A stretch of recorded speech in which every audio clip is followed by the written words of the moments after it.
फकीर आदमी है, झोला लेके चल पड़ेंगे जी। लेकिन पूरी दुनिया में आपने ऐसा कोई फकीर देखा है जो 1,40,000 का चश्मा लगाता हो, खुद घूमते हैं 12 करोड़ की मर्सिडीज में, मतलब भिक्षा मांगकर यहाँ पर फॉरेन टूर भी कर लिए और डिजिटल कैमरा भी खरीद लिया डिजिटल कैमरा के रिलीज होने से पहले। और नरेंद्र मोदी अपने आप को गरीब ही नहीं, बहुत गरीब परिवार का बताते हैं। मित्रों, मैं बचपन में रेल के डिब्बे में चाय बेचता था। वाह, क्या फकीरी है। वो भगवान है हमारे, हम उनकी पूजा करते हैं। सच तो ये है दोस्तों कि ये लोग हमारे हिंदू धर्म को ही तोड़ने मरोड़ने लग गए अपने नफरतखोर एजेंडा को फैलाने के लिए। नमस्कार दोस्तों, जर्नलिस्ट अनिल यादव एक बीजेपी वर्कर मंगल वाजपेयी से बात कर रहे थे कानपुर में। मंगल एक लोडर का काम करते हैं, यानी गाड़ियों में सामान चढ़ाने का काम करते हैं। क्या नाम बताए? योगी साहब, मेरा मंगल वाजपेयी। मंगल वाजपेयी है, यहाँ लोडर का काम करवाते हैं। साथ ही साथ ये बीजेपी एमएलए महेश त्रिवेदी के लिए वॉलंटियर भी करते हैं। ये उम्मीद जता रहे थे कि बीजेपी इस बार 400 पार करेगी। चुनाव में किसका माहौल है? बीजेपी जीतेंगे, बीजेपी जीतेगी 400 के ऊपर। लेकिन जैसे जैसे बात आगे बढ़ती है, मंगल अपनी परेशानियों के बारे में बताते हैं। वो बताते हैं कि उनके पास बिजली नहीं है, सीवर की व्यवस्था नहीं है। हमारे पास बिजली नहीं है घर में, हमारे पास लैट्रिन घर में नहीं है, हमारे पास सीवर व्यवस्था नहीं है। उन्होंने बीजेपी एमएलए महेश त्रिवेदी को कई बार कहा, हमने महेश त्रिवेदी से भी कई बार कहा कि 20 फुट पाइप पड़ना है, तो अगर पड़ जाए तो हमारे घर की सीवर व्यवस्था बन जाए। नहीं बन पाई। उन्हें कुछ भी नहीं मिला और ना ही उन्हें कुछ मिलने की उम्मीद है। त्याग तपस्या की मूर्ति है कि कुछ नहीं मिला, लेकिन उसके बावजूद कोई शिकायत नहीं है और ना कोई उम्मीद है मिलने की, और ना उम्मीद है मिलने की। लेकिन फिर भी वो खुद को भाजपा का भक्त कहते हैं। लेकिन ये तो कहा जाता है ना कि भूखे पेट ना होए भजन गोपाला। इस पर मंगल वाजपेयी जवाब देते हैं कि ऐसा कुछ नहीं है, आदमी बालू खाकर भी पेट भर सकता है, यानी कि मिट्टी खाकर भी पेट भर सकता है। सब हो जाता है अगर संत चाह लेगा। अगर संत चाह लेगा तो सब हो जाता है। बालू खा के पेट भर लेता है। इन्हें कोई शिकायत नहीं है। प्रधानमंत्री मोदी को ये परमात्मा मानते हैं, उनकी पूजा करते हैं। ऐसा कैसे हो सकता है कि एक पॉलिटिशियन को लेकर लोग इतने अंधे हो गए हैं? और ये इकलौते नहीं है, मैंने पिछले वीडियो में आपको उसके कई और उदाहरण दिए थे। बीजेपी के टिकट पर तो कुत्ता भी खड़ा हो जाए हम जिता देंगे। ये सच है, अगर कुत्ता भी आएगा उसको भी जिताएंगे। ये तो फिर अंधविश्वास नहीं, भक्त हैं, अंधविश्वास नहीं है, हम भक्त हैं। नहीं, महंगाई मेरे हिसाब से कोई ज्यादा नहीं हुई। अब मैं 10 साल से बनियान नहीं पहन रहा, देखो आप। वो भगवान है हमारे, हम उनकी पूजा करते हैं। ऐसा हुआ है इमोशनल मैनिपुलेशन और ब्रेन वॉशिंग की वजह से। एक बड़े स्केल पर देश में लोगों का ब्रेन वॉश किया गया है, और जो माफिया यहाँ पर ब्रेन वॉश कर रहा है लोगों का, वो 4 डिपार्टमेंट्स पर काम करता है। पहला डिपार्टमेंट लोगों में गर्व और अहंकार भरता है कि आप महान हो क्योंकि आप हिंदू धर्म में पैदा हुए। दूसरा डिपार्टमेंट आपको एहसास दिलाता है विक्टिमाइजेशन का, कि सदियों से, 1000 सालों से आपके पूर्वज विक्टिम बनकर रहे थे। तीसरा डिपार्टमेंट आपके अंदर डर भरता है कि आपको खतरा है उन लोगों से। और चौथा डिपार्टमेंट यहाँ नरेंद्र मोदी को मसीहा बनाता है कि सिर्फ नरेंद्र मोदी ही आपको बचा सकते हैं। पहले 3 डिपार्टमेंट्स की मैं 3 अलग अलग वीडियोस में ऑलरेडी बात कर चुका हूं। अब वक्त है इस चौथे डिपार्टमेंट को एक्सपोज करने का। नरेंद्र मोदी की कल्ट ऑफ पर्सनैलिटी, कैसे इनके इतने सारे फेलियर्स के बाद भी लोगों को इमोशनली मैनिपुलेट किया जाता है कि लोग इन्हें भगवान मान बैठे। आइए जानते हैं आज के इस वीडियो में।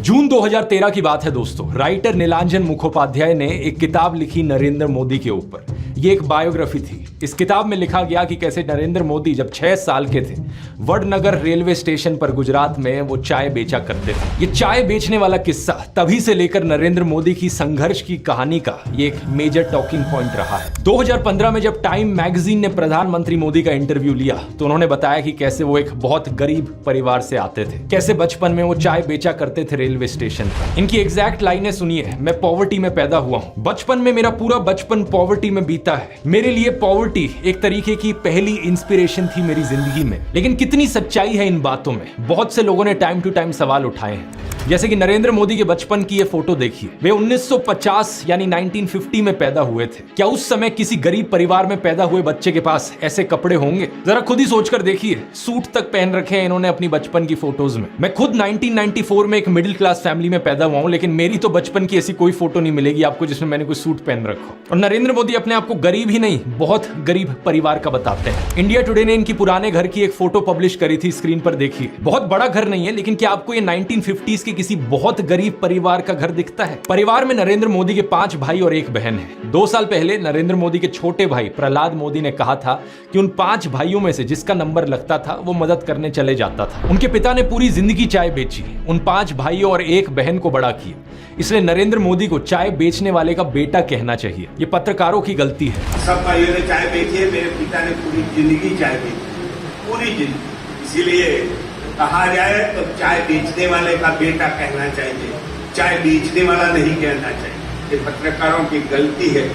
2014 में कांग्रेस नेता अहमद पटेल ने कहा था कि नरेंद्र मोदी कभी चाय वाला नहीं थे, बल्कि वो एक कैंटीन ठेकेदार थे। अब कांग्रेस की बात पर कितना यकीन किया जाए नहीं किया जाए, लेकिन 2021 में बीजेपी ने भी ये कैंटीन वाली चीज अनइंटेंशनली एक्नॉलेज करी थी। रेलवेज मिनिस्टर अश्विनी वैष्णव ने इंस्ट्रक्ट किया ऑफिशियल्स को कि वो वडनगर रेलवे स्टेशन पर एक कैंटीन को ब्यूटीफाई करें। इंडिया टुडे के आर्टिकल में यह क्लियरली लिखा हुआ है और इसके नीचे एक फोटो भी लगी है इस टी स्टॉल / कैंटीन की, जो नरेंद्र मोदी के पिता चलाया करते थे। हाल ही में लिखे गए CNN के इस आर्टिकल को देखिए। नीलांजन मुखोपाध्याय खुद कहते हैं कि मोदी की जो पॉवर्टी की कहानी है वो ग्रॉसली एग्जैजरेटेड है, यानी कि बहुत बढ़ा चढ़ा कर लोगों को बताई गई है। इतना ही नहीं, एक दूसरे आर्टिकल में नीलांजन बताते हैं कि नरेंद्र मोदी के पिता के पास इतने पैसे थे कि वो मोदी और उनके भाइयों को स्कूल भेज पाए, और स्कूल जाने का मतलब था कि वो कहीं और फुल टाइम काम नहीं कर सकते थे, बस वो स्कूल के बाद अपने पिता का हाथ बटाया करते थे। ये सब सुनकर एक बहुत बड़ा सवाल आपके मन में आएगा कि ऐसी कहानियों को क्यों बढ़ा चढ़ा कर हमें बताया जाता है। नीलांजन कहते हैं ऐसा इसलिए किया जाता है ताकि इंडियन पब्लिक को एक आइडिया बेचा जा सके।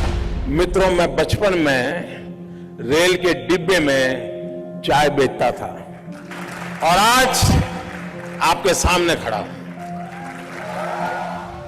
कोई भी इंसान अगर समझदारी से सोचे तो वो जानता है कि इस बात से फर्क नहीं पड़ता। एक अच्छा नेता गरीब परिवार से भी आ सकता है और अमीर खानदान से भी आ सकता है, और यही चीज कही जा सकती है एक बुरे नेता या डिक्टेटर के बारे में भी। उदाहरण के तौर पे बात करें, कंबोडिया का जो डिक्टेटर था पोल पॉट, वो एक अमीर खानदान से आता था, लेकिन इटालियन डिक्टेटर बेनिटो मुसोलिनी एक गरीब परिवार में पैदा हुआ था। उसके पिता एक ब्लैक स्मिथ थे और वो बड़े गर्व के साथ इन चीजों को प्राउडली एक्सप्रेस करता था कि कैसे वो जनता के बीच से निकल कर आया है। रशियन डिक्टेटर जोसेफ स्टालिन के पिता एक मोची थे, यानी जूते बनाने वाले, और माँ एक धोबिन थी। और दुनिया का सबसे जाना माना तानाशाह हिटलर भी एक गरीब परिवार में पैदा हुआ था, लेकिन गरीब परिवार में पैदा होने का मतलब ये नहीं कि उसने गरीबों के लिए काम किया था अपने करियर में। उल्टा जानते हो क्या, हिटलर चंदा धंधा का मॉडल चलाता था अपना खुद का। उसके समय में बहुत सी क्रॉनी कैपिटलिस्ट कंपनियों ने करोड़ों का प्रॉफिट कमाया। IG फार्बन, डॉयचे बैंक, BMW, कुछ गाड़ियों की कंपनीज जिनको आज आप जानते हैं और कुछ लोग इन गाड़ियों के पीछे बड़ा भागते हैं, पोर्शे, मर्सिडीज बेंज, फोल्क्सवागन, इन सब कंपनियों ने चंदा डोनेट किया था हिटलर को अपने समय में। 2016 में BMW ने माफी भी मांगी थी इस चीज को लेकर। इस आर्टिकल को देखिए, रिग्रेट एक्सप्रेस किया था कि वो एक समय पर हिटलर को सपोर्ट किया करते थे। इंडिया की बात करें तो हाल ही में हमने देखा इलेक्टोरल बॉन्ड स्कैम। मैंने पूरा वीडियो बनाया इस पर कि कैसे ये एक घोटाला नहीं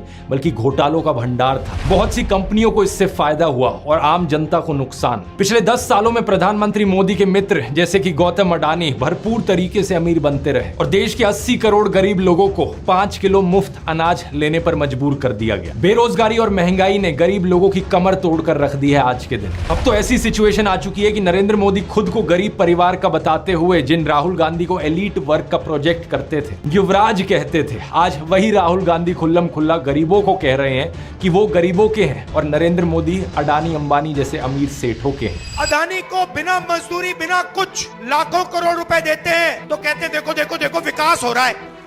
हमने मनरेगा किया, मजदूरी के लिए पैसा दे रहे हैं और कहते हैं गरीबों की आदत बिगाड़ रहे हैं। मैं आपका हूं, वो उनके हैं। राहुल गांधी कह रहे हैं कि जितना रुपया नरेंद्र मोदी ने अडानी को दिया है उतना रुपया वो देश के गरीब लोगों को देंगे। और मैं देश को फिर से दोहरा के कह रहा हूँ, जितना पैसा नरेंद्र मोदी जी ने इनको दिया है ना, उतना ही पैसा हम हिंदुस्तान के गरीब लोगों को देने जा रहे हैं। महालक्ष्मी योजना, पहली नौकरी पक्की योजना, इन योजनाओं के माध्यम से करोड़ों लाखपति बनाएंगे। इन्होंने 22 अरबपति बनाए, हम करोड़ों लाखपति बनाए। प्रधानमंत्री मोदी इसका ज्यादा जवाब दे नहीं पाए। उल्टा उन्होंने कोशिश करी थी ये कहने की कि अडानी अंबानी एक्चुअली में कांग्रेस के साथ मिले हुए हैं। जरा ये शाहजाद घोषित करें इस चुनाव में कि अंबानी अडानी से कितना माल उठाया है।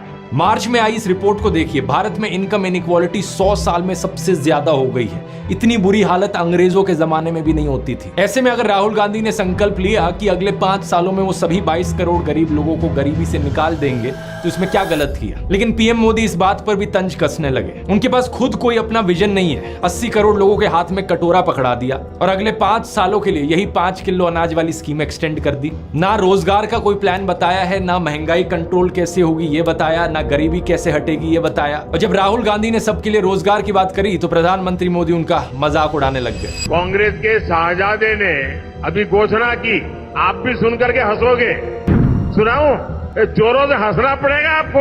और आपको ये भी मालूम कि ये टेम्पो में पैसा देते हैं, क्या ये आपका पर्सनल एक्सपीरियंस है क्या? फरवरी 2020 में गुजरात में नमस्ते ट्रंप इवेंट हुआ था तो गरीबों को छुपाने के लिए एक 1600 फुट लंबी दीवार बनाई गई थी। जरा खुद सोचकर देखो, 1995 से लेकर 2020 25 साल से गुजरात में बीजेपी की सरकार थी, जिनमें से 3 बार तो खुद नरेंद्र मोदी ही चीफ मिनिस्टर थे, लेकिन इनसे गरीबी नहीं हटाई गई, उल्टा ये गरीबों को छुपाने लग गए। G20 समिट के समय दिल्ली में भी यही हुआ था। कुछ बस्तियों को हरे पर्दे के पीछे ढक दिया गया था, यानी कि इन गरीब लोगों की मूवमेंट को भी रिस्ट्रिक्ट कर दिया। इसी के तहत ये पूरी दुकानें यहाँ से ढक दी गई हैं। जो थोड़ा झुग्गी टाइप घर थे उनको भी ढक दिया गया है यहाँ पर। सोचिए कि ये कितना डीह्यूमनाइजिंग है। कोई आपसे कहे कि तुम अच्छे नहीं लग रहे हो, तुम तो एक दाग धब्बा हो। वो गोरे सेठ आ रहे हैं हमारे देश में घूमने, तुम्हें एक पर्दे के पीछे छुपा दिया जाएगा। कैसा लगेगा आपको ये सुनकर? उन गरीबों की सोचो, उन्हें कैसा लगा होगा। सीधा कहते हैं कि यहाँ से जाओ, उस गरीब को तो भगा सकते हो, उस अमीर को भगा के देखो ना। तो इन सब चीजों के चलते नरेंद्र मोदी की ये जो गरीब परिवार वाली ब्रांडिंग थी, अब ये लगभग खत्म हो चुकी है। लेकिन उनके कल्ट ऑफ पर्सनैलिटी का ये केवल एक हिस्सा है। दूसरा हिस्सा यहाँ पर आता है उनके परिवार को लेकर। व्हाट्सएप पर और गोदी मीडिया के जरिए आपको बार बार बताया जाता है कि नरेंद्र मोदी इतने महान हैं क्योंकि उन्होंने देश के लिए अपने परिवार को छोड़ दिया, अपनी पत्नी को छोड़ दिया। देखो, वैसे ये एक पर्सनल मामला है, किसी पति पत्नी की आपस में ना बने, ये कोई बड़ी चीज नहीं है, बहुत से लोगों के साथ ऐसा होता है। लेकिन यही लोग खुद इस पर्सनल बात को बीच में लाते हैं, इसे अचीवमेंट के तौर पर दिखाने के लिए। देश के लिए पत्नी को छोड़ दिया, कोई सेंस है इस बात का? पूर्व प्रधानमंत्री लाल बहादुर शास्त्री जी ने तो अपनी पत्नी को नहीं छोड़ा, तो क्या वो देश के लिए काम नहीं कर पाए? महात्मा ज्योतिबा फूले की पत्नी सावित्रीबाई फूले के बारे में तो सब जानते हैं, क्या उन्होंने देश के लिए महान काम नहीं किया? आपने अगर रामलीला देखी है तो उसमें भी देखा होगा कि कैसे सीता जी ने भी भगवान राम का साथ दिया वनवास में, और राम ने उन्हें बचाने के लिए क्या क्या नहीं किया। तो व्हाट्सएप यूनिवर्सिटी की एक ऐसी घटिया नारी विरोधी मानसिकता है जहां आप औरत को एक अड़चन की तरह देखते हो, जहां आप पत्नी को छोड़ देने को एक अचीवमेंट की तरह दिखाते हो। और केवल पत्नी ही नहीं बल्कि नरेंद्र मोदी के परिवार को लेकर भी व्हाट्सएप माफिया यही बात फैलाता है। अरे औरों की तो छोड़ो, नरेंद्र मोदी खुद इस बात को बार बार दोहराते रहते हैं, कहते हैं कि उन्होंने अपने परिवार को देश के लिए छोड़ दिया। मेरे देशवासियों, मैंने घर, परिवार, सब कुछ देश के लिए छोड़ा है। पंजाब केसरी अखबार ने तो उनकी चरण वंदना करते हुए उनकी तुलना भगवान बुद्ध और महावीर जैन से कर डाली। लेकिन इन लोगों से मैं पूछना चाहता हूं, कभी भगवान बुद्ध ने अपना घर छोड़कर ऐसे बयान दिए क्या? सम्माननीय आदरणीय दीदी, आदरणीय दीदी, ओ दीदी।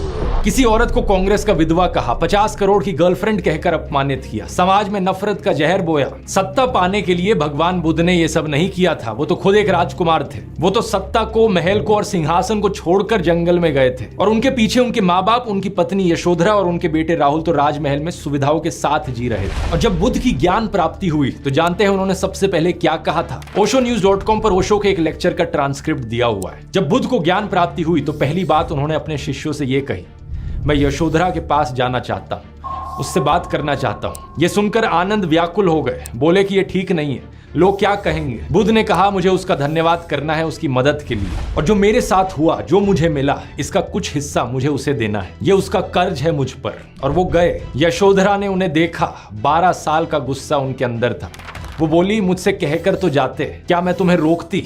इतना भी विश्वास नहीं था मुझ पर। बुद्ध ने माफी मांगी, ये कहा कि मैं नासमझ था, अब समझ आई तो वापस आया हूं। सुनो, कुछ अद्भुत हो गया है। मेरा पहला दायित्व तुम्हारे प्रति है, इसलिए वह अनुभव तुम्हारे साथ साझा करूंगा। यशोधरा की आंखों से आंसू झरने लगे। आप प्रधानमंत्री मोदी का इंस्टाग्राम अकाउंट देखिए जरा। प्रियंका चोपड़ा और निक जोनस की वेडिंग रिसेप्शन में गए, उन्हें बधाई दे रहे हैं। इस वीडियो को देखिए, विराट कोहली और अनुष्का शर्मा के वेडिंग रिसेप्शन पे जाकर उन्हें गुलाब दे रहे हैं। मलयालम एक्टर सुरेश गोपी की बेटी की शादी में गए। टाइम्स नाउ की एंकर नविका कुमार के बेटे की शादी में गए। मुकेश अंबानी ने हॉस्पिटल खोला तो वहां बधाई देने पहुंच गए। इस न्यूज आर्टिकल को भी देखिए, नरेंद्र मोदी ने गौतम अडानी के बेटे करण की ग्रैंड एंगेजमेंट सेरेमनी को भी अटेंड किया। तो बॉलीवुड सेलिब्रिटीज और अमीर सेठों की शादियों में जाने के लिए बहुत समय है इनके पास। हालांकि इसमें कुछ गलत नहीं है, इनकी मर्जी अगर ये जाना चाहें तो। लेकिन सवाल यहाँ पर ये, क्या केवल अपने भाइयों और परिवार को ही छोड़ना पड़ता है क्या देश के लिए? एबीसी के इस आर्टिकल को देखिए। अवनी दास रिपोर्ट करती है कि अक्टूबर 2023 में मोदी परिवार उनके भतीजे की शादी के लिए इकट्ठा हो रहा था, लेकिन एक इंसान वहां से गायब थे। नरेंद्र मोदी।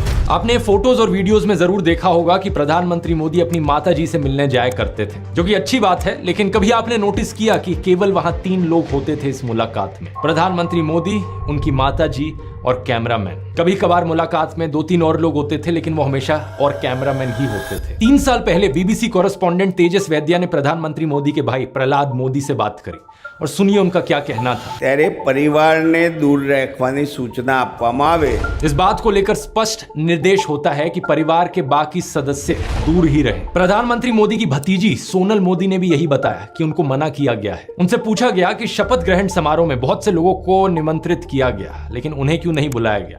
तो सुनिए उन्होंने क्या कहा था। नरेंद्र मोदी जी ने प्रधानमंत्री का शपथ ली थी, तब देश में से कई लोग गए थे, तब आपको न्योता मिला था या आपको जाने की इच्छा हुई थी? इच्छा तो सबको होती है, पर अफसोस है कि हमें इनविटेशन नहीं दिया गया। G20 की थीम रखी गई थी वसुदेव कुटुंबकम, यानी पूरी दुनिया एक परिवार है, लेकिन खुद के परिवार को, खुद के भाई बहनों को अपने से दूर रखा जाता है इस तरीके से। आखिर क्या कारण है? भगवान राम तो अपने परिवार के साथ रहते थे। राम, लक्ष्मण, भरत, शत्रुघ्न, चारों भाइयों में कितना प्यार था। क्या इसका मतलब ये हुआ कि राम जनता के लिए काम नहीं कर पाए?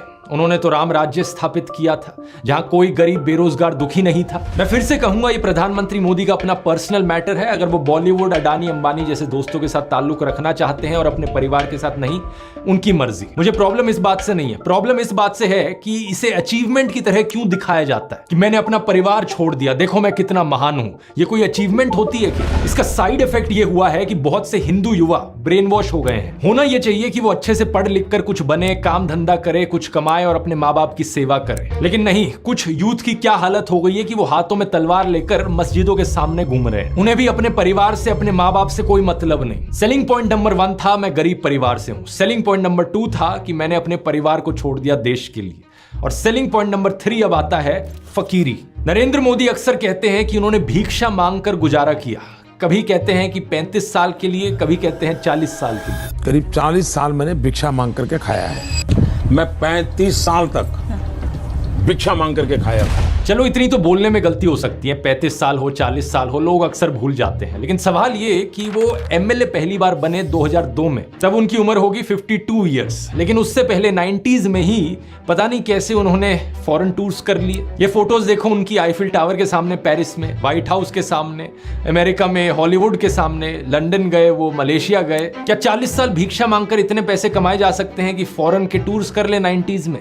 और साथ ही साथ इसी बीच में नरेंद्र मोदी ने बीए और एमए की 2 डिग्रीज भी कर ली अलेजिडली। ये कैसे हो गया?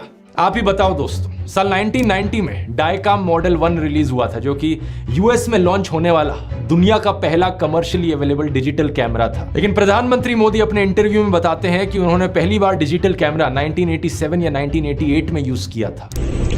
मैंने पहली बार डिजिटल कैमरा का उपयोग किया था 87-88 में शायद। मतलब भिक्षा मांगकर यहाँ पर फॉरेन टूर भी कर लिए और डिजिटल कैमरा भी खरीद लिया डिजिटल कैमरा के रिलीज होने से पहले। वाह क्या फकीरी है। वाह मोदी जी, वाह वाह। अपनी कलम को गिरवी रख चुका एक गीतकार कहता है कि फकीरी है आपके स्वभाव में। एक फकीरी है आपके स्वभाव में। कभी नरेंद्र मोदी खुद ही कहते हैं कि हम तो फकीर आदमी हैं, झोला उठाकर चल पड़ेंगे। अरे हम तो फकीर आदमी हैं, झोला लेके चल पड़ेंगे जी। लेकिन पूरी दुनिया में आपने ऐसा कोई फकीर देखा है जो 1,40,000 का चश्मा लगाता हो, अपनी बूढ़ी माँ को नोटबंदी के लिए लाइन में खड़ा कर दिया और खुद घूमते हैं 12 करोड़ की मर्सिडीज में? एक तरफ तो शास्त्री जी जैसे प्रधानमंत्री देखे हैं देश ने। बताया जाता है कि उनके पास सिर्फ 2 धोती और 2 कुर्ते हुआ करते थे। कुर्ता फटकर इस्तेमाल करने लायक ना रहे तो उसे भी रुमाल बना लेते थे लाल बहादुर शास्त्री जी। लेकिन प्रधानमंत्री मोदी की यूएस विजिट की इन फोटोज को देखिए, एक दिन में 4 बार कपड़े बदलते हैं। द प्रिंट में लिखे गए इस आर्टिकल को देखिए। उत्तराखंड और हिमाचल जाते हुए प्रधानमंत्री मोदी ने 8 घंटे में 4 बार कपड़े बदले। इस टाइम्स ऑफ इंडिया के आर्टिकल को देखिए। प्रधानमंत्री मोदी गंगा आरती करने गए तब भी कपड़े बदलते जा रहे हैं। हुबली टाइम्स वालों ने तो इनकी फैंसी ड्रेस का एक पूरा कोलाज बना दिया। इंडिया टुडे ने भी इनकी 22 हेड गियर्स की कलेक्शन दिखाई है इस आर्टिकल में। और इस इंडियन एक्सप्रेस के कोलाज को भी देखिए। अगर ये फकीरी वाली बात भी नहीं बैठती लोगों में, तो इस सब के बाद अगला हथियार आता है कि इनको भगवान का अवतार ही बना दो। ये एक बार नहीं, 2 बार नहीं, बल्कि कितनी बार कितने नेताओं ने बार बार प्रधानमंत्री मोदी को भगवान से कंपेयर किया है। और मोदी जी भारत के लिए भगवान का वरदान बन के आए हैं। भगवान नहीं, मनुष्य के रूप में नरेंद्र मोदी जी के रूप में अवतार लिया। हमारे माननीय प्रधानमंत्री जो खुद भगवान स्वरूप है, मोदी जी के रूप में श्री रामचंद्र ने जन्म लिया है। मोदी जी है ना, साक्षात भगवान महाकाल जी का अवतार है। मोदी राम और अमित शाह कृष्ण। अरे कुछ लोग तो मंदिर भी बनाने लग गए। पुणे में एक बीजेपी वर्कर ने नरेंद्र मोदी के लिए मंदिर बना दिया, गुजरात में इनका एक मंदिर बना, तमिलनाडु में इनके लिए एक मंदिर बना। क्या मजाक चल रहा है ये इकलौते नेता नहीं है जिन्हें भगवान से कंपेयर किया जाता है। एक समय पर एडोल्फ हिटलर को भी जीसस से कंपेयर किया जाता था। राजनीति में हिटलर की एंट्री की तुलना की जाती थी जीसस के रिजरेक्शन से। लेकिन उस समय यह सवाल उठा कि ये बात जमेगी कैसे। जीसस तो शांति की मूर्त थे, सूली पर भी चढ़ाया गया उन्हें, तब भी उनके दिल में कोई नफरत नहीं थी। बोले कि हे भगवान उन्हें माफ करना। जबकि हिटलर तो नफरत का सौदागर था, तो कैसे जीसस का इस्तेमाल किया जाए नफरत फैलाने के लिए और हिटलर को उससे भी कंपेयर किया जाए। इसके लिए हिटलर और नाजी लोगों ने बाइबल को ही बदल डाला। मजाक नहीं कर रहा, ओल्ड टेस्टामेंट जो थी बाइबल की उसे ही हटा दिया गया उनके समय में। जीसस को इस तरीके से चित्रित किया गया कि वो ऐसा लगे कि वो यहूदियों के खिलाफ लड़ने वाले एक फाइटर हो। सिमिलरली बीजेपी के लोग बार बार नरेंद्र मोदी को भगवान का अवतार करके पुकारते हैं। लेकिन यहां भी दिक्कत वही आ जाती है कि नरेंद्र मोदी तो नफरत फैलाते हैं, लेकिन श्री राम की सूरत में दिखती है विनम्रता, सौम्यता, करुणा। राजा रवि वर्मा की इस आइकॉनिक पेंटिंग को देखिए, राम दरबार, जो कि हमारे देश के करोड़ों घरों में लगी हुई है। इस प्रॉब्लम का समाधान ढूंढने के लिए इनके लोगों ने राम की सूरत बदलनी शुरू कर दी। पिछले कुछ सालों में आपने देखा होगा ये एंग्री हनुमान और एंग्री राम की आइकॉनोग्राफी गाड़ियों के पीछे इसे लगाया जाता है, ये दर्शाने के लिए कि ये है असली में भगवान राम। चरित्र ही बदल दो भगवान का। रामायण में मुसलमानों का कोई जिक्र नहीं है, लेकिन इन लोगों ने रामायण को भी तोड़ मरोड़ दिया अपने नफरत खोर एजेंडा के लिए। 2016 में एक बीजेपी एमपी ने कहा कि मुसलमान तो रावण के डिसेंडेंट्स हैं। व्हाट्सएप माफिया वालों ने हमारे हिंदू स्क्रिप्चर्स में एक झूठा कोट इंसर्ट कर दिया, धर्म हिंसा तथैवच। जो चीज किसी वेद पुराण में नहीं थी, किसी रामायण महाभारत में नहीं थी, इन्होंने जबरदस्ती अपना नफरत खोर एजेंडा बीच में घुसा दिया उसके। धर्म हिंसा तथैवच, आपको जान करके आनंद होगा कि ये किसी भी ग्रंथ में कहीं पर भी नहीं लिखा हुआ है। और इससे आपके रोंगटे भी खड़े हो जाने चाहिए कि ये कौन सी सेंट्रलाइज्ड कॉन्स्पिरेसी यूनिट है जो इतनी बड़ी बड़ी साजिशें करती है कि जो बात धर्म ग्रंथ में लिखी भी नहीं हुई है उसको संस्कृत में लिख करके उसको चारों तरफ व्हाट्सएप से और दूसरे जरियों से फैला देती। सच तो यह है दोस्तों कि ये लोग हमारे हिंदू धर्म को ही तोड़ने मरोड़ने लग गए अपने नफरत खोर एजेंडा को फैलाने के लिए। लेकिन अब बहुत से हिंदुओं को इनका एजेंडा समझ में आ गया है। इस तरीके का हमारे धर्म के साथ खिलवाड़ करना लोगों को अच्छा नहीं लग रहा है, इसलिए ये कार्ड भी अब फेल होता जा रहा है। तो इन बीजेपी वालों ने क्या सोचा कि अवतार से एक लेवल नीचे इन्हें सर्वगुण संपन्न शक्तिमान दिखाया जाए। क्या सीन है, वाह क्या सीन है। लेकिन किसी को यहां शक्तिमान बनाने का सबसे आसान तरीका है कि दूसरी साइड वाले की इमेज नीचे गिराओ। इसलिए इनके आईटी सेल ने राहुल गांधी को पप्पू बना दिया। व्हाट्सएप पर इनकी आधी अधूरी क्लिप्स तोड़ मरोड़ के दिखाई जाने लगी कि जैसे राहुल गांधी में तो कोई समझ ही नहीं है, वो तो बिल्कुल बेवकूफ इंसान है। लेकिन सच्चाई यह है कि पिछले 10 साल में पीएम मोदी ने एक भी प्रेस कॉन्फ्रेंस नहीं करी, कोई अनस्क्रिप्टेड इंटरव्यू नहीं किया, जबकि राहुल गांधी ने दिल्ली यूनिवर्सिटी से लेकर हार्वर्ड यूनिवर्सिटी तक लेक्चर दिए हैं। लोगों से ढेर सारी हर साल 2 साल अनस्क्रिप्टेड इंटरैक्शंस की हैं। ये बात सही है कि उनकी कुछ फनी क्लिप्स जरूर हैं जहां उनके मुंह से कुछ उलट पुलट निकल गया। This morning I got up at night. लेकिन ऐसी क्लिप्स तो नरेंद्र मोदी की भी बहुत है। तीसरा कहा था विमेन डेवलपमेंट की मैंने बात कही थी, मैं कब हो गया ये। नरेंद्र मोदी वही हैं जो नाले से निकलने वाली गैस से चाय बनाने की बात करते हैं। कहते हैं कि पसीने से मुंह पोंछ लेता था तो ग्लो आ जाती थी। कभी ये क्लाइमेट चेंज को डिनाई करते हैं कि गर्मी नहीं बढ़ रही बल्कि हमारी गर्मी सहने की शक्ति कम हो रही है, तो कभी ये बादलों से रेडार का सिग्नल रोकने की बात करते हैं। लेकिन मैंने कहा इतने क्लाउड है, बारिश हो रही है, तो एक बेनिफिट है कि हम राडार से बच सकते हैं। एक तो जानते नहीं है, ऊपर से अहंकार इतना कि अपने अज्ञान का भी एहसास नहीं। एक दफा मोदी दूसरे देश में गए थे, वहां भारत का राष्ट्रीय गान चल रहा था और ये बीच में ही चलने लगे। ऐसी गलती किसी से भी हो सकती है, लेकिन बात मैं यहां पर यह बताना चाह रहा हूं कि प्रधानमंत्री मोदी की भी फनी क्लिप्स बहुत सारी हैं। दूसरों को पप्पू बोलने से पहले अपनी क्लिप्स पर नजर डाल लो। पप्पू को हारने का डर लग रहा है, पप्पू को नहीं बनाएंगे। और अभी तो एक बहुत बेहतरीन मौका मिला है। हमारे फॉर्मर सुप्रीम कोर्ट के जजेस ने राहुल गांधी और नरेंद्र मोदी दोनों को एक 1-on-1 डिबेट के लिए इनवाइट किया है। राहुल गांधी तो इस इनविटेशन को ऑलरेडी एक्सेप्ट कर चुके हैं, लेकिन नरेंद्र मोदी अभी भी चुप है। अगर ऐसा होता है तो जनता के लिए भी एक बड़ा सीधा मौका होगा देखने का कि नरेंद्र मोदी और राहुल गांधी में से कौन ज्यादा समझदार है, कौन ज्यादा इंटेलिजेंट है और कौन ज्यादा केपेबल लीडर है देश के लिए। लेकिन नरेंद्र मोदी अगर इस डिबेट से भागते हैं और जवाब ही नहीं देते तो समझ जाना कौन यहां पर बेहतर है। इस कल्ट ऑफ पर्सनैलिटी में प्रधानमंत्री मोदी का सबसे बड़ा कार्ड है सब जगह फोटो चिपकाओ। बचपन में मैं सोचता था कि ये कोका कोला जैसी ड्रिंक्स की एड्स क्यों आती हैं टीवी पर, हर कोई तो जानता है कि कोका कोला क्या है। बाद में मुझे समझ आया कि out of site is out of mind, यानी नजर से बाहर तो दिमाग से बाहर। और इसकी उल्टी एक टैक्टिक है, जितना नजर में रहोगे उतना लोगों के दिमाग में घुसोगे।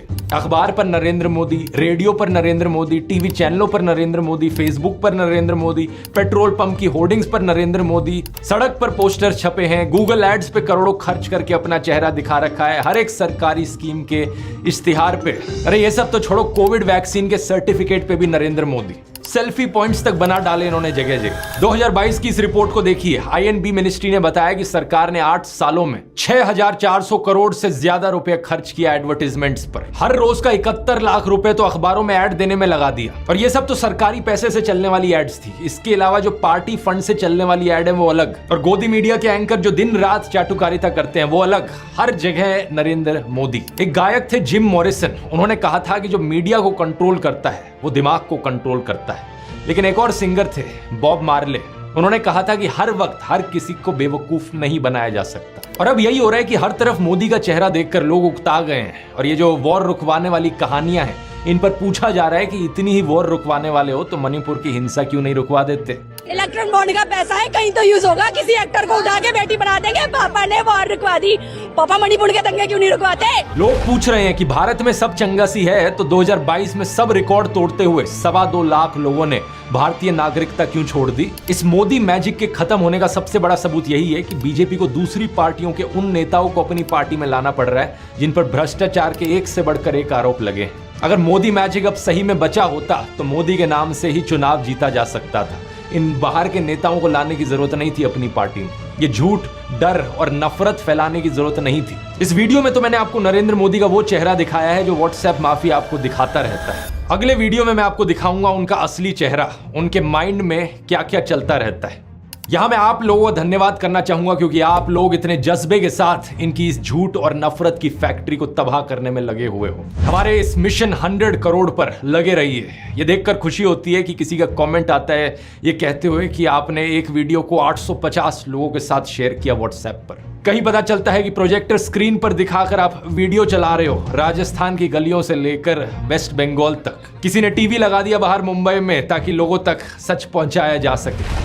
इसी तरीके से लगे रहो। हमें देश के लोकतंत्र को बचाना है, देश के संविधान को बचाना है। वोट करने जरूर जाना और अपने आसपास के 10 लोगों को कन्विंस करना वोट करने के लिए। वोट करना इस नफरत और झूठ के खिलाफ। मुझे यकीन है कि हम इकट्ठे मिलकर देश को बचा लेंगे। अगर आपने इस ब्रेन वॉशिंग माफिया के चारों डिपार्टमेंट्स के बारे में पहली बार सुना है तो इस वीडियो को जरूर देखिए। यहां पर मैंने शुरुआत से समझाया था पहले डिपार्टमेंट के बारे में। क्लिक करके देख सकते हैं। इनकलाब जिंदाबाद। जय हिंद।